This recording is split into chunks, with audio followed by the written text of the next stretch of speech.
مسیح خداوند میں عزیز سامعین، آپ کی سلامتی اور تندرستی کے لیے خداوند سے دعا گو ہیں۔ آج پھر ایک ایمان افروز گیان دھیان کے ساتھ حاضر خدمت ہیں، اور وہ ہے یسوع نیا بناتا ہے۔ یہ گیان دھیان مسیح خداوند کی آمد کے بارے میں پیشن گوئی ہے، جو کہ یسایہ نبی نے مسیح خداوند کی پہلی آمد یا پیدائش سے 7.5 صدیاں قبل کی تھی۔ آئیے یسایہ نبی کے صحیفے کو کھولیں، یسایہ 42 باب پہلی آیت سے 9 آیت تک۔ دیکھو میرا خادم جس کو میں سنبھالتا ہوں، میرا برگزیدہ جس سے میرا دل خوش ہے۔ میں نے اپنی روح اس پر ڈالی، وہ قوموں میں عدالت جاری کرے گا۔ وہ نہ چلائے گا اور نہ شور کرے گا، اور نہ بازاروں میں اس کی آواز سنائی دے گی۔ وہ مسلے ہوئے سرکنڈے کو نہ توڑے گا اور ٹمٹماتی بتی کو نہ بجھائے گا۔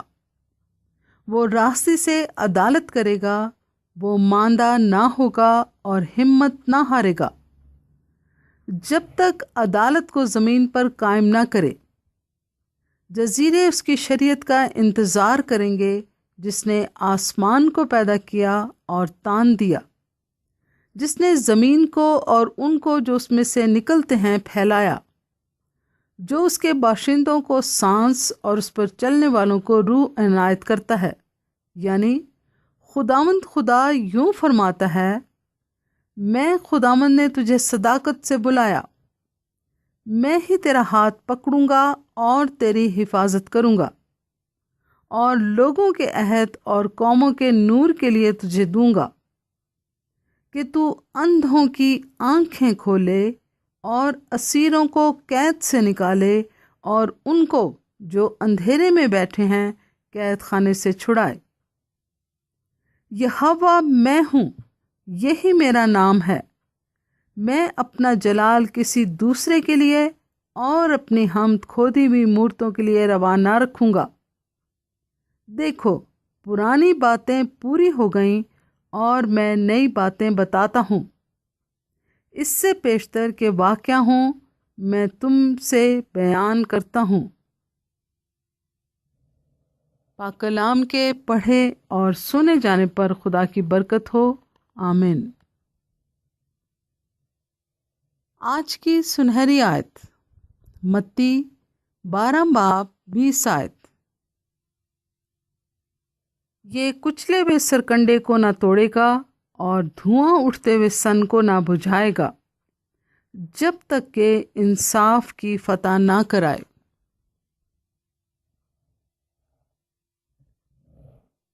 یسایہ نبی کی یہ نبوت مسیح خداوند کی پہلی آمد سے متعلق ہے۔ یسایہ کہتا ہے یہ کچلے ہوئے سرکنڈے کو نہ توڑے گا۔ سر یا سرکنڈا، اس کی حیثیت ہوتی ہی کیا ہے؟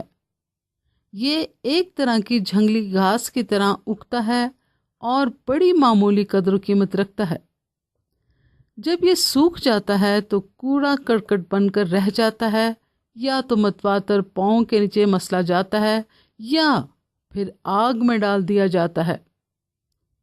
یہ پیشن گوئی ہمیں یہ بتاتی ہے کہ یسوع اس سرکنڈے کو جو کچلا گیا ہو اور پاؤں کے نیچے روندا گیا ہو اور جو ٹوٹ چکا ہو، اس کو بالکل نہ توڑے گا۔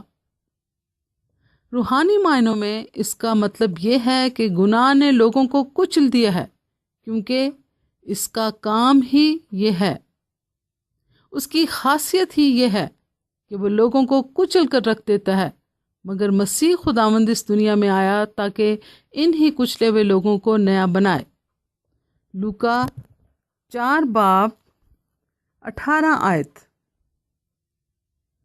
خداوند کا روح مجھ پر ہے، اس لیے کہ اس نے مجھے غریبوں کو خوشخبری دینے کے لیے مسا کیا۔ اس نے مجھے بھیجا ہے کہ قیدیوں کو رہائی اور اندھوں کو بینائی پانے کی خبر سناؤں، کچلے ہوئوں کو آزاد کروں۔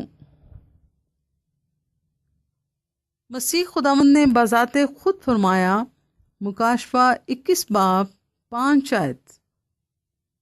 اور جو تخت پر بیٹھا ہوا تھا اس نے کہا، دیکھ میں سب چیزوں کو نیا بنا دیتا ہوں۔ پھر اس نے کہا، لکھ لے، کیونکہ یہ باتیں سچ اور برحق ہیں۔ انسانی زندگی کی حیثیت ہے ہی کیا؟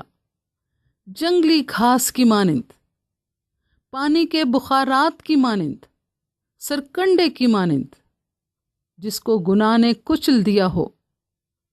یہ حالت اسی وقت سے چلی آ رہی ہے جب وہ باغ عدن سے باہر ہوا تھا۔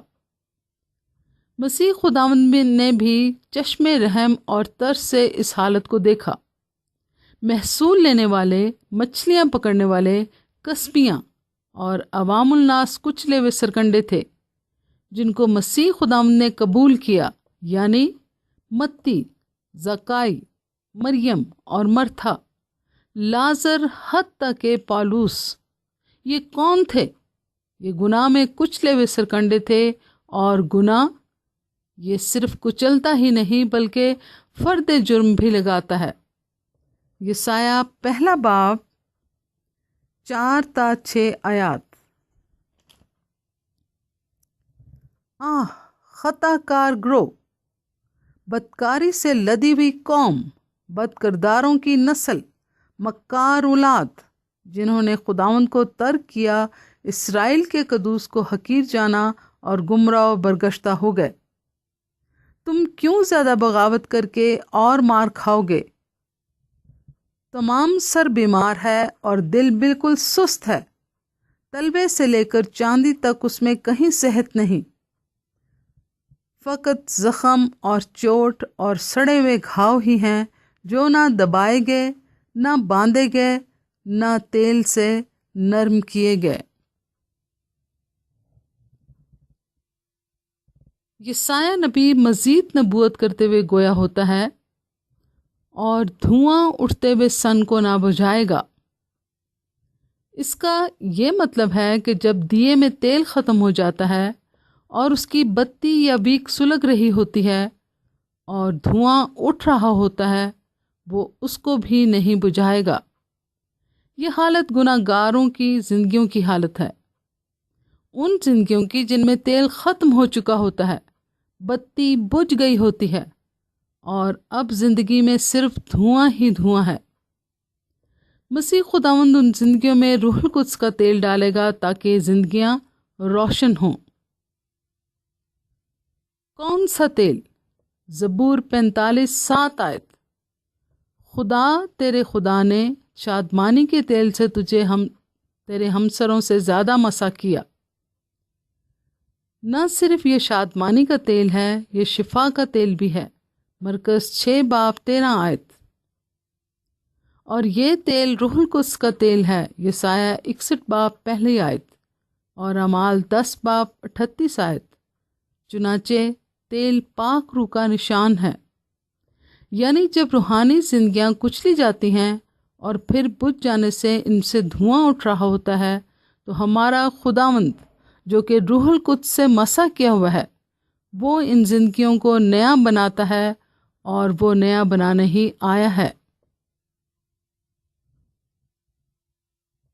آج کے لیے خیال: